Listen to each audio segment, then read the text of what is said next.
Welcome to the Nexus Unloaded podcast. This is Will Crozier. And I'm Nikki Westcombe. We are the founders of Nexus Performance. Joining us on this wild ride is our heavyweight coaching team, ready to unleash their expertise to solve any problems in your journey to getting strong and jacked. Through our real-world experience, we hope to break things down in a digestible, applicable, and entertaining way. So pump up the volume and let's get into this. Welcome back to the Nexus Unloaded podcast. I am here with Melbourne gym owner, manager, worker, Geordie again, except this time not at Hustler Gym. This time up here on the Gold Coast in our normal office location.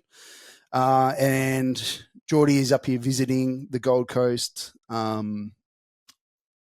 Well-timed. Like it seems like, well, it feels like it's well-timed. Like to anybody from an outside perspective, it would be like, okay, that makes a lot of sense because Melbourne is all happening as we speak. There are builders in there. There's painters happening very soon, and it's all happening right now, literally as we sit here and speak. Down there, but instead of being there helping, you're up here. Yep. And it's actually for a music gig that we have tonight. Yeah. So booked a bit of a while ago. We're here to see some pretty heavy metal bands tonight. Yep. In Brisbane. So we'll be driving down there later this evening and getting some headbanging on before, trying to drive back at midnight. And then for us, heading straight into this weekend's competition, the first competition at the newer Nexus Gold Coast location, the biggest comp we've ever run to date. Fully sold out 5-flight competition. So it'll be a big a big couple of days for me to do that and a big couple of days for you to come tonight, get in the gym, see it, experience the Gold Coast space because you haven't been in the That's first time. Haven't been in any locations yet, so you're coming and visiting here. So we'll go and do that, and so you can kind of see the vibe that we have here a little bit more in person. Like you already experienced it as an online client and a part of the Nexus kind of family for quite a long time now. The gym is an experience. So come in and see what it's all about and the kind of culture and community that we have that we've spoken about on the podcast before. So, and then through just talking about the culture, the community, the type of people that we have at our gym here, the demographic that we think we will have in Melbourne, the location in Melbourne, and who we think will rock up because of that and because of what we have, that led us to this conversation. So, I have a feeling that people see Nexus as a powerlifting brand, and I think that's fair. A lot of our clientele and lifters that I've coached and still coach are definitely leaning powerlifting, but my personal background started with bodybuilding. Yep, and so did mine. I think a lot of people do. I think when you first start lifting, in general, you're doing it. There are very few people that can say that they didn't start doing it for at least some sort of aesthetic goal, whether it was bodybuilding, as in like I want to compete in that, but like I feel like all lifters, male lifters, kind of start off like idolizing some bodybuilders and wanting to be at least a little bit like that to some degree until you realize how fucked it is. Oh yeah. Unless you come for a sport and you're literally just going to the gym to play the sport better, most people that are just like going to the gym just want to look better. That's definitely where I started. Yeah, that's where I started as well. And so kind of branched into like actually doing a competition eventually. And then did you do bodybuilding? Yeah, I did natty. What year was that? 2019. 2019. Yeah. See, mine was 13, 14. Yeah. 2013, I did physique. What they would call physique today. Not the board shorts. Yeah, fuck well, it. What are you doing, man? No. And it wasn't a C-bum physique. That is well and truly above what I was, but like even the category demanded. It was actually, I call it physique because people know what physique is these days, but in the federation that I competed in, And the category I competed in was actually called muscle model, so even better. Ooh. Yeah. Hey, that's what I am. Will was Take a it or model. leave it. Yeah, we did have some board shorts. It was mad. Yeah. But it was also kind of, it was a good, the way I always viewed it was like I was going to do bodybuilding after it. Yeah. And it was like, okay, this is a good stepping stone. Because, well, I was shit scared of the whole process, as in getting on stage more than anything. For physique sort of bodybuilding, like that sort of, you still have to go through like the tan and the posing. It's just a different posing, but like it gives you enough kind of like without having to like completely G-string it up and diet to an extreme level. You're still really fucking lean compared to, you know, the average gym goal, but you're like, you know, a little bit higher body fat percentage. A little bit. Changed a bit more recently. People, they're leaner now. Yeah. It's pretty much bodybuilding, but just with board shorts. Yeah, it's just not quite as like disgusting, I guess. Yeah. Well, disgusting in a nice way. It's like when I talk about metal. If I talk about metal, I'm like, this is a really disgusting song. I mean that in a good way. Yeah. Same with bodybuilding. Yeah. If I see a physique that's like lean, I'm like, fuck, that's disgusting. I'm like, yeah, okay. Yeah, you want that yucky kind of physique. Have the roadmap on your arms. Yeah, that's a positive thing I'm saying. Walnut glutes. Yeah, like I want to tense my glutes. I want the judges to kind of like wince a little bit. I want the average person on the street to walk past me and be like, what the actual fuck? Like, does that person have some sort of disease? Yeah. like that's kind of what you're going for. Well, that's what I ended up getting to. And I saw my auntie after like maybe a year or something. I was like getting towards the end of my bodybuilding prep.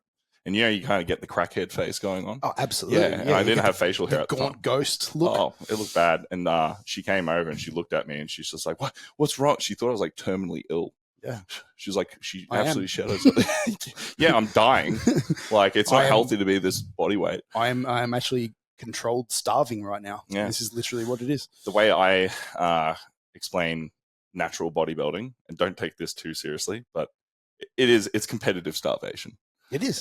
It's working harder, doing all this cardio as well, and then you're like restricting your calories massively while trying to maintain as much muscle mass as you can. Yeah. It's and you just some of the walls that you hit, like you get to like, you'd eat carbs, and that's the only time where I actually felt a huge impact from eating carbs. Yeah. It was like I'd eat it and my energy levels would, you know, pick up for maybe an hour or two, and then it would just like I hit a wall. It's like brain would just stop functioning at a certain point. When you don't have it, you'll absolutely feel that. Yeah. But yeah, I did 1 year of physique in 2013, then did 1 year of bodybuilding, actual bodybuilding in 2014. 13, 14, and then 2015 was my first powerlifting comp. Yeah. So never look back. Absolutely not. Yeah. No. I was lucky, and I've already said this on the podcast lots, but I was already lucky that I say it lucky in hindsight, but like my bodybuilding coach was quite a encouraged heavy lifting and squat, bench, deadlift, and wasn't afraid of fatigue. And pushed me into that, and I got quite strong doing it, and I really loved it. And then I got really, really weak towards the end of the bodybuilding prep, both from like, you know, big loss of body weight, lack of fucking energy, etc. Yep. And I hated that feeling. Like I remember hating rocking up to the bodybuilding comp and like looking good, I guess, from a bodybuilding perspective, but I really hated that I was like weak. Yeah. I was like, why the fuck have I trained for many, many years and prepped up, and now I'm just like disgustingly weak. Yeah. Like that kind of hurt me inside. I have the same thing. It's like you don't look like you go to the gym when your clothes are on, but your clothes are off, you do. Yeah. It's like, that's how small I got. Like, and that's even a pro bodybuilder thing. Like when I went to FitX and when we had literally the best in the world come to Australia, before COVID, even some of those guys, like they're big arms and huge forearms and stuff, and you can tell that they train, but they have a baggy t-shirt on, and it's not like a strong man. Yeah. It's not like, holy fuck. Like like I remember when Thor was there, and Thor nearly like treaded me, and I just felt like I was an ant. Like it was a very different feeling to meeting Phil Heath, and I was just like, who's this midget? Yeah. So like Very different. Yeah. But then they get on stage and it's it's Yeah. it's different. I still love bodybuilding. Like I love watching it, especially with classic physique coming in, just kind of exploding the sport. Yep. But I don't think I compete in it again. I respect the shit out of it. Yeah. I respect it, especially since massively. You've walked that path as well. You know how hard it is. And so do I. Yeah, I mean, that's any sport, right? Like if somebody says to me like, oh, he's this car race, how good is it? I'm like, I don't really fucking get it, man. I don't know. It's just cars going around in a circle. Cool. But then, I can also, I understand that like if you're into cars and like you have done that maybe a bit, like you would understand like how hard that shit is and respect the sport more. So I respect it. I respect bodybuilding a ton. You still won't catch me at a show, but sniff and tan. But I can absolutely love I love talking to bodybuilders in the gym literally this morning, just asking about their prep and how it's going and like what they're going through and getting fucking exciting for them. And that leads us to this discussion, which is like, with the Nexus gym here, we have a really good community of powerlifters, obviously, like this weekend and the comp that I was talking about. But then we have a really, really good community of bodybuilders. I have multiple pro athletes that have walked in our doors and trained on our equipment and still do. Lots of people competing, and placing high level at nationals last weekend and stuff that train in our gym. And it's a really, really good vibe being around that. And I believe, again, we don't know until we get there, but I really believe that Melbourne will be of a similar vibe. Yeah. We will be encouraging and making available the space for people of multiple disciplines to get the most out of their training and be part of the community in that space. I think it's really, really important for multiple reasons. Yeah. I think like when it's done properly, the merging of those two worlds is like perfect for each other. Yeah. As I know for a long time, I feel like powerlifting and bodybuilding, the cultures were very separate. They didn't really merge together. They kind of kept to themselves. Bodybuilders had their kind of issues with powerlifters and vice versa. Whereas more and more recently, we're seeing a lot more kind of gyms come up that are offering kind of bringing those two cultures together and doing it successfully. And like obviously the Gold Coast gym is one example of that. But even like down in Melbourne, you've got Hustler as well. They've got bodybuilders and powerlifters training alongside each other. And at the end of the day, we're still going to be coaching powerlifters, but that doesn't mean the gyms can't coaching also have everyone. Yeah, and there's a lot to be learned that like you said, that can be crossed between the two. Something that we've talked about extensively in the past. Just from my background and your background in it, like it just bleeds into how we coach. Ever since you go back and look at posts and content that I made 10 years ago, and I guarantee I was talking about how important hypertrophy and just being jacked as fuck is on an importance level in strength sports, powerlifting. Yep. Like you look at the people who are the best, they're the most jacked in the weight class typically. Yeah. They're capping out their weight classes. They're fairly low body fat percentages. Like they're really doing a lot. And a lot of the bodybuilding disciplines and focuses on nutrition and focuses on all that, and the programming overlaps are abundantly clear. But it's like you said, like at some point in the past, it was they were quite separate. And I still think they are quite separate. Like if you look at a bodybuilder's program and a powerlifting program, like they're going to be different. Yeah. But I would say there's more overlapping, at least within the programs that we write, than there are potentially in other circles. Yeah. My goal is to still get people as jacked as possible. Yeah. Like without a doubt, like that is always like there's at no point where that isn't a goal. It's just how high up it is on the hierarchy based on the person's proximity to competition and proximity, and yearly planners. But like it's always at least a second, third, fourth tier priority in their training, compared to how you train for other sports. Yeah, and it's like it's a wild concept still to some people, but more contractile tissue equals more force produced. Well, at least So- the potential to put more weight on that bar. Yeah. There's still a skill factor. Mm. It's absolutely a skill factor. It's hard to say like how skillful that is compared to other sports, like there's pure skill sports, but there's not much physical aspect to it. And then there's like 50-50, but powerlifting, I would say compared to other sports is not that skillful. I'm not, and I'm compared to like Olympic lifting or something as a strength sport anyway. Well, that's even, that would be a level above, but I'm talking like sports, like a tennis or a football or a basketball or something. It's a slightly different game. Yeah.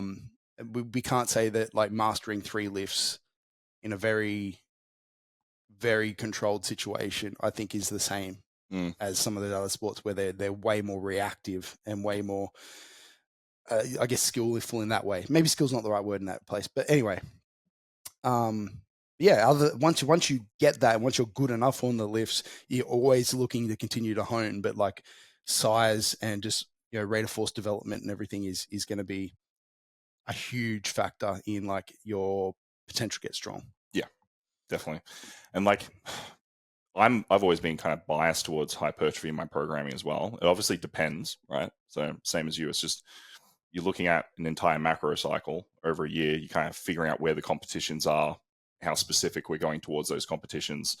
But like you said, it's just kind of dropping the priority of hypertrophy down that tier list and kind of obviously catering more towards SBD as we go towards competitions. And then in those off seasons, just really trying to build as much muscle as we can during that time and just becoming more specific as we head towards comps. But especially with like the Nexus Melbourne gym, it's just, and Nexus Gold Coast, Nexus Townsville, just having the kind of convenience of all these really nice freaking machines definitely makes a huge difference, right? So even just not having to have this big setup going on, like, if you don't have access to a whole heap of equipment, sometimes it's just trying to fit, like I've seen it at gyms I've trained at in the past, just this huge setup in order to do a relatively simple movement, right? But just being able to, you do your SBD, you can get on the machine, get some work in quickly. Even the convenience of that is really nice, right? Like just having access to that. So in powerlifting in gyms that are like pure powerlifting gyms where like they might have a couple of different, they might have a cable, they might have like a leg press, or they might have a few things that are sort of definitely an afterthought, but like then for a bodybuilder could train there, but yeah, like you said, it's difficult to set up certain exercises, and often bodybuilders, like as powerlifters are like it's a strength sport, and we are strong, and some people maybe don't understand this, but bodybuilders are really fucking strong as well, but they're just different strong. They're strong at things that are more beneficial for hypertrophy as opposed to like, so our sport is all based around squat, bench, deadlift, and we're doing things that are making us as strong as possible in those movements. And for them, they might find that, a hack squat or a pendulum squat is a really, really good squat for them. Yeah. And absolutely annihilates their quads, and their quads are always the failing point. And so it makes sense for them to get strong as fuck on that movement as opposed to a free weight squat where potentially their quads aren't getting like the main stimulus, or like something else has the potential to give out first, which would take the stimulus away from the muscle that they're trying to target. So I'm not saying that you can't get big on other stuff. It's just kind of like harder, especially once you get strong as a bodybuilder.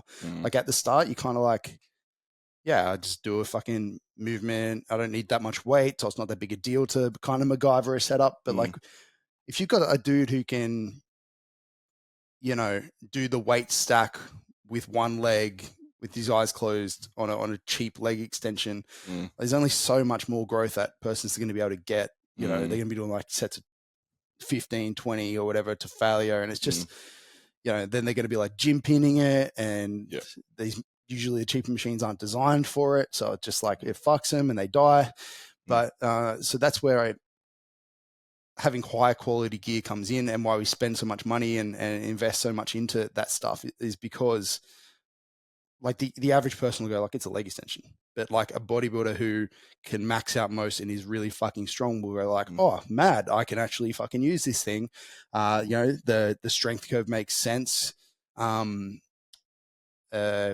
me, being really, really strong. And, you know, I can load the shit out of this because it's designed for that. Yeah. I can even chuck in more weight because it's got like, you know, a Kevlar belt as opposed to a cheap ass cable on it.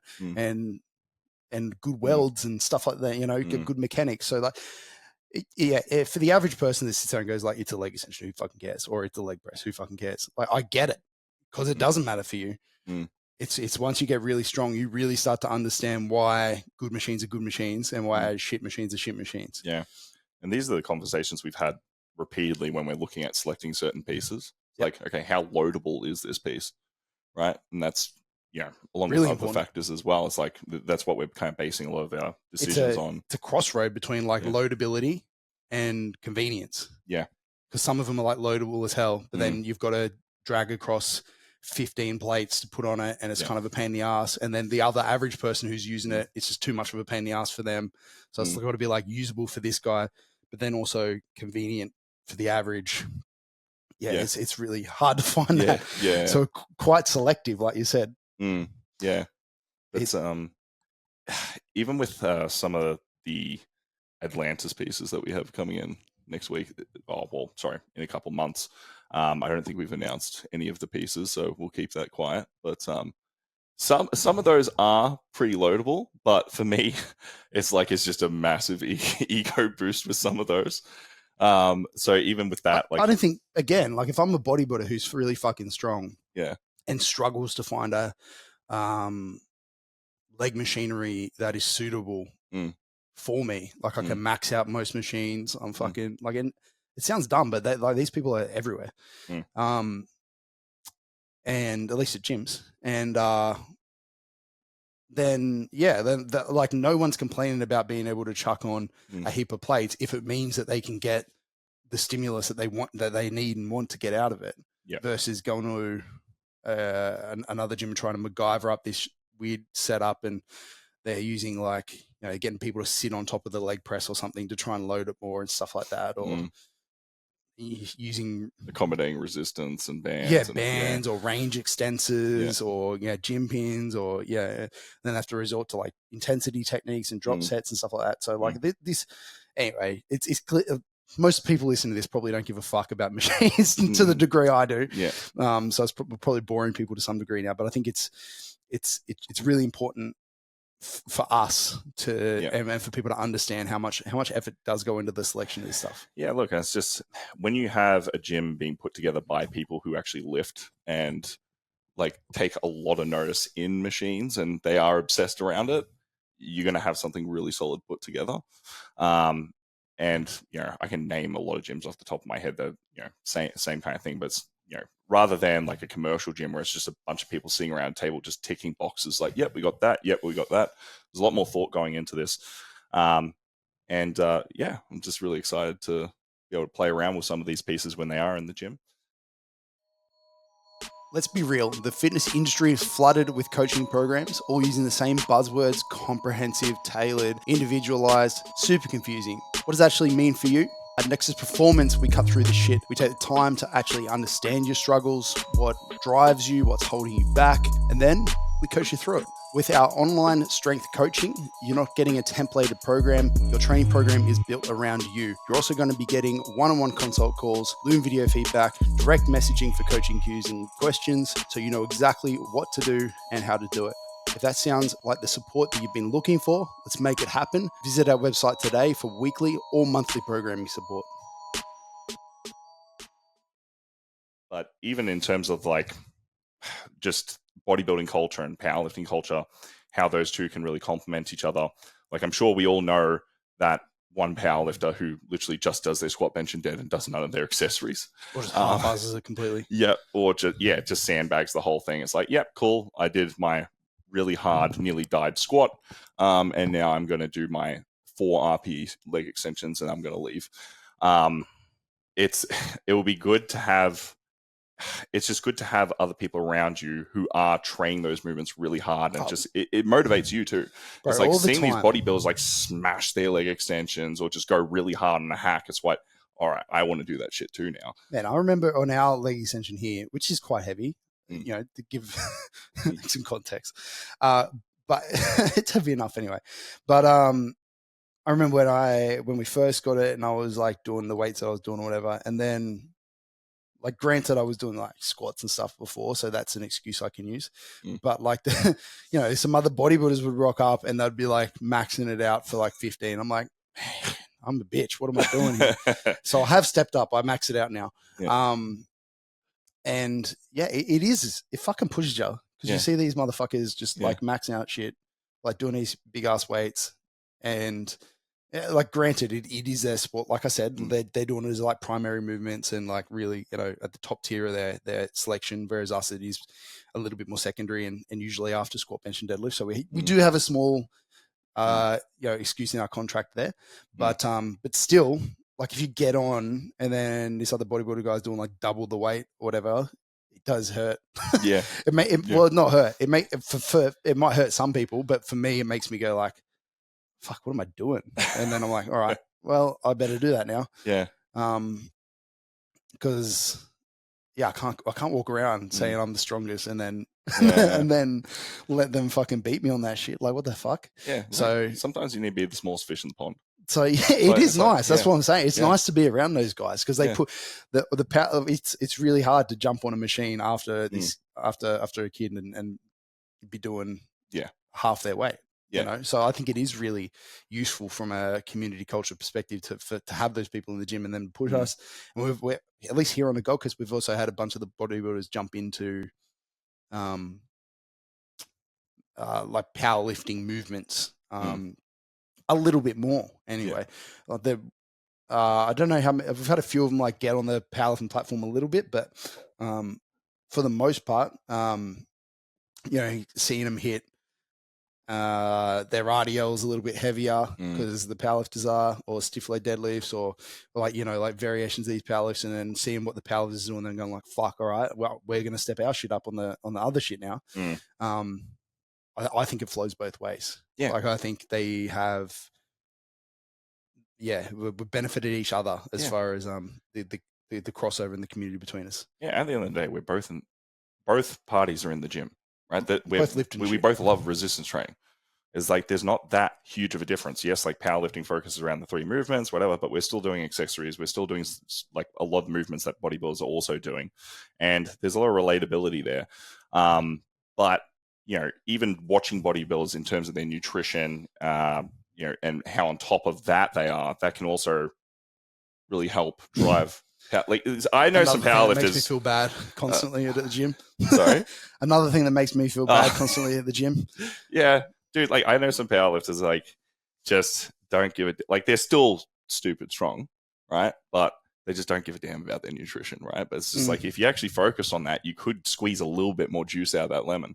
A lot more. Yeah. Yeah. It's like just being around bodybuilders and seeing how dedicated they are to that. And like you said, it does make a difference. It absolutely makes a difference.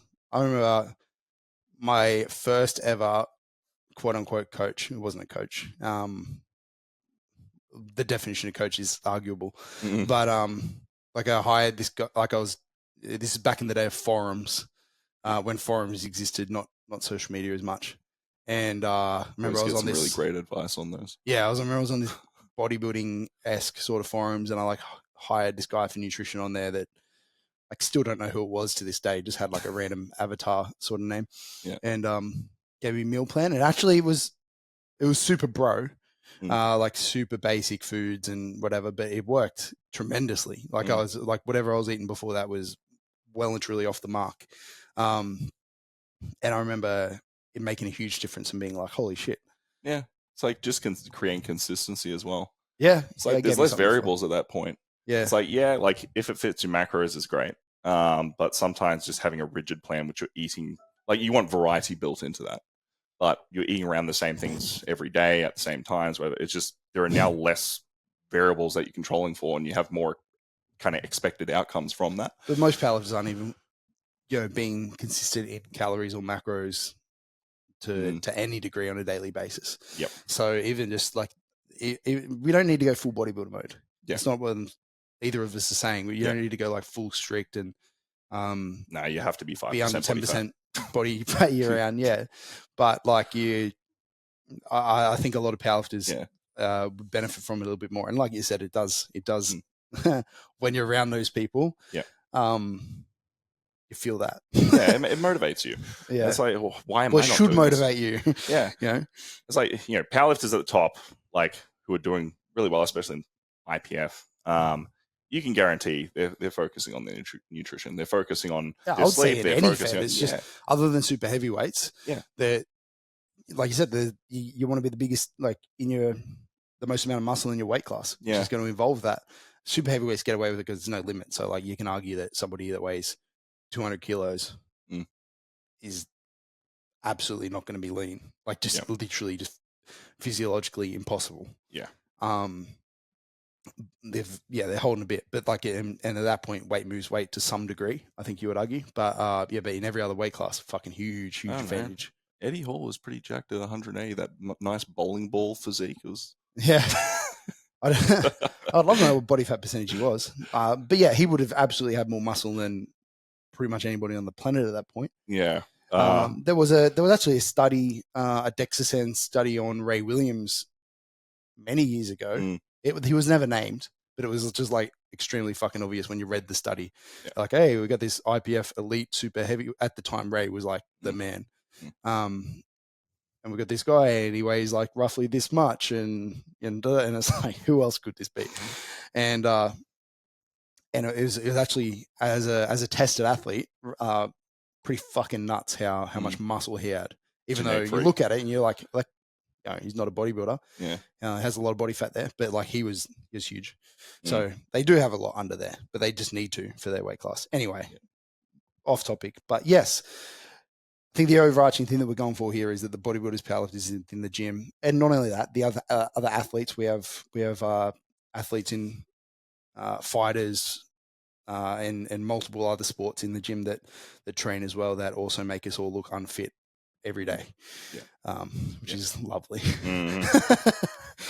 But yeah, we're gonna to show like how serious we think the bodybuilding kind of community will be in Melbourne, if there will actually be something that we don't have here on the Gold Coast or Townsville, which is a posing room. It's not something that we came in going like, holy shit, we absolutely fucking need this thing. But like I said, here on the Gold Coast, the bodybuilding side of the community has definitely expanded and has created a community, and those guys and girls are on the gym floor hitting their poses pretty much daily. You can get in there and you'll see somebody hitting some poses and practicing their posing, which I'm all for, but for the average person, potentially a little intimidating.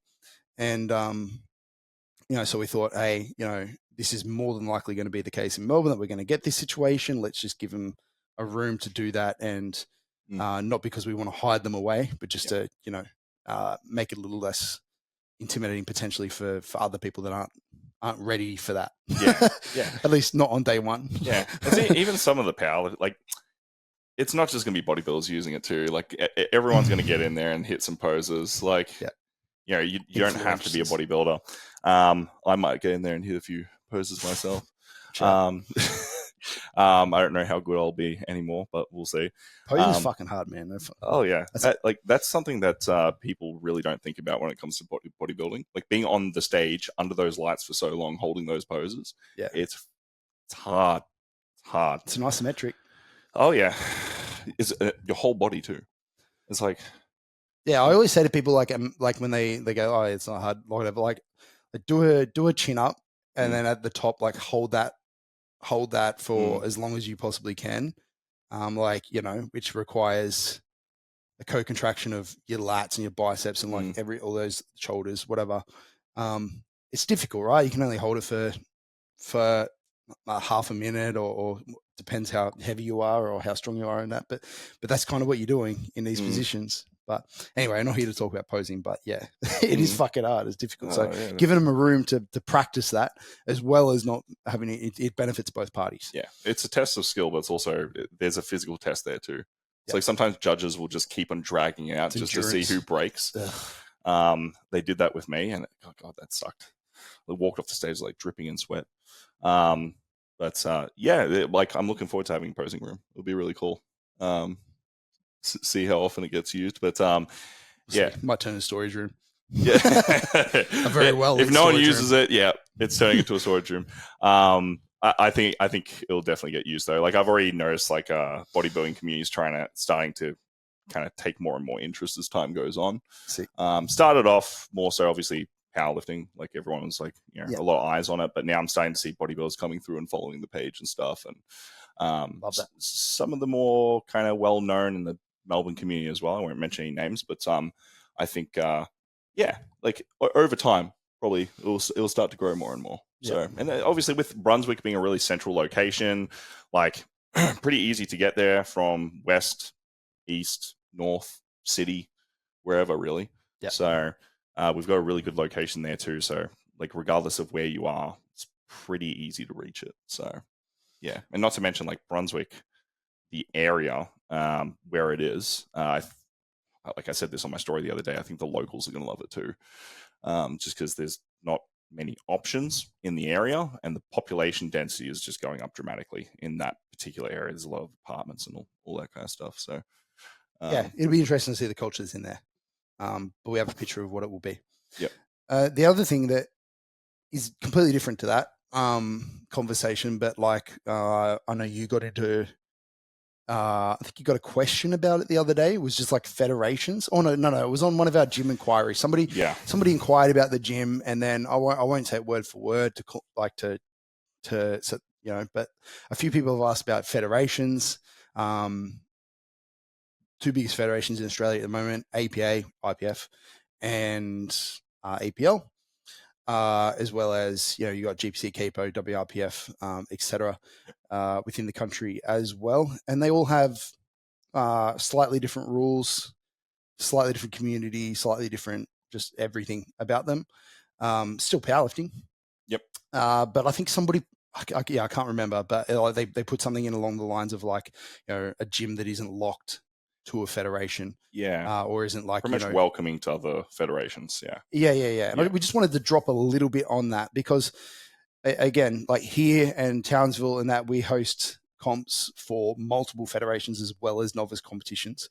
APA isn't as much in Queensland, but it definitely is in Melbourne. So it is absolutely a bigger part of the powerlifting community in Melbourne. So I think that will be not more of an issue, but just more of a consideration, right? Is to make sure that all these people are able to train and welcomed and feel a part of our community and not cliquey. And not, you know, or here's the you APA guys, you're training at that side of the gym, and the APL guys, you're over there. Don't talk to each other. You know, I don't think that any gym encourages that, but it happens. It fucking happens. And it comes from the top down too. So it's just making sure that people do feel welcome. It's just like not getting involved in politics. We're not getting involved in politics. Right. And unfortunately, in powerlifting, politics, there is a lot of politics in powerlifting. Well, as like somebody, you know, as a coach, I'd say it's getting better these days. Personally, not as bad as it used to be. I think 5 to 10 years ago, it definitely was a lot more separate. Oh yeah. I have a few stories on that, but I won't go into it. We'll probably name certain federations and stuff. It's more just like situations and just like little crap that has gone down. But I feel like certain figureheads and just the way the world is now has just like it's just melded a little bit more. But there still is that clickiness a little bit. But yeah, we'll be running competitions of various federations. As well as novice comps, as well as things like Deadlift for Dogs, which is a charity event, and really aiming to please everybody. And it will be at first a little bit just what we expect, and then I imagine over time once we get a vibe of like what people want, a little bit more and where people come from, potentially, we'll bend to and try and just, make sure everybody is included. Yeah.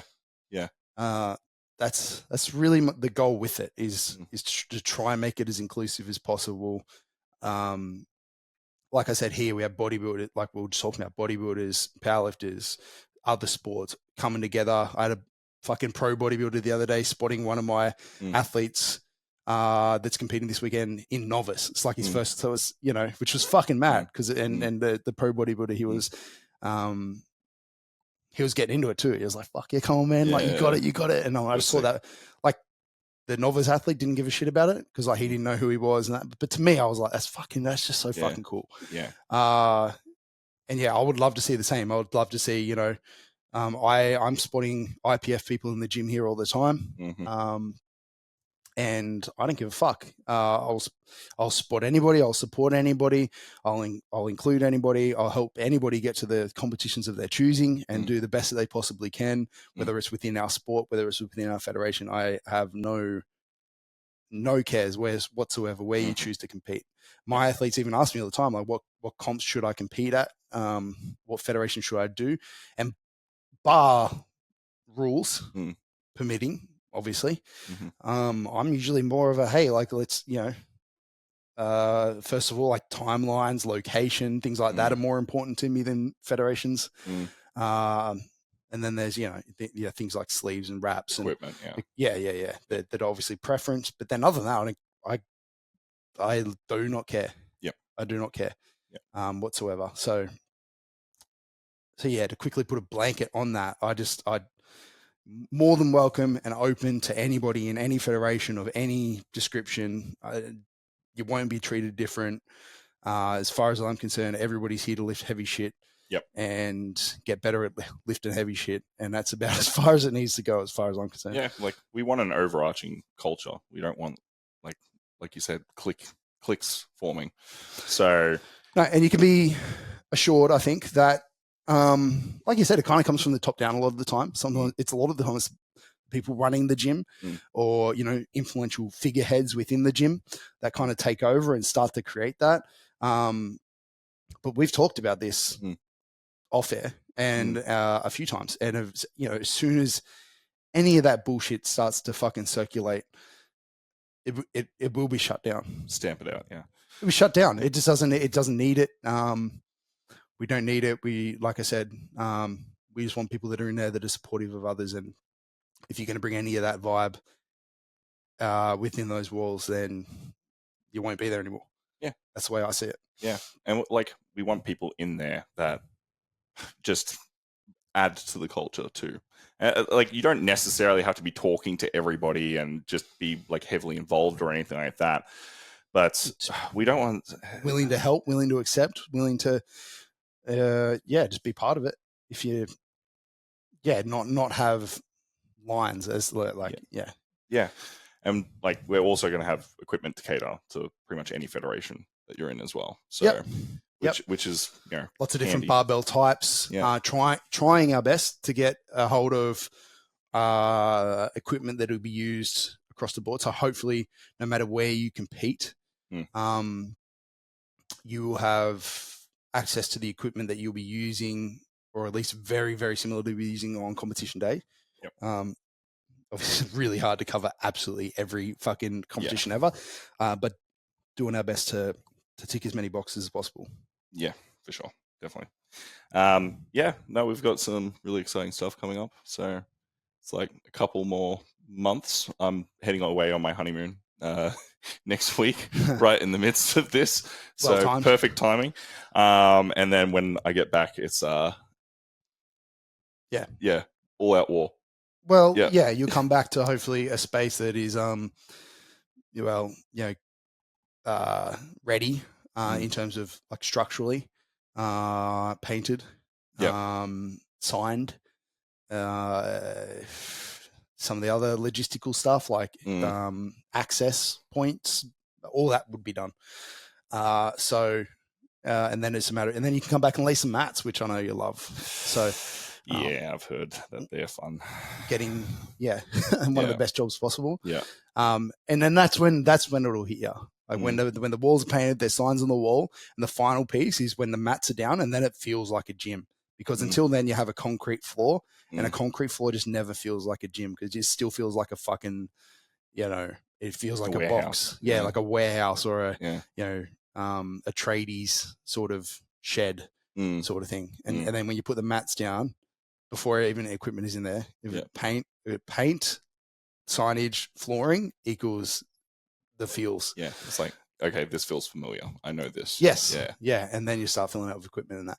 But anyway, we'll let the commentary, once all those things start happening, commence through social media, and we'll keep an update on here on the podcast as well. Last week we gave people a big update, which is why I haven't given people as much of an update this time, but we'll make it frequent updates across all the pipes, across all the platforms. 100%. Cool. Well, that's all we got. If you have any questions about Melbourne, if you have any thoughts, comments on anything we said, send them through. nexusperformance.com.au/Melbourne will get you linked to a landing page with a bit of info on it, but more importantly, a place to put down your email if you think that you are even 1% possibly interested, and that you'll get way more comprehensive and informative regular updates than you're going to catch on any of our socials or definitely the podcast. So that'll be the place to go if you are in Melbourne and if you think you potentially are interested, or you just want a sticky beak. I'm down with some sticky beakers. That's fine. Why not? Sticky all you like. Yeah. Make sure you spread rumors. Tell love everyone. That shit. Yeah. That's it. Leave there. All right.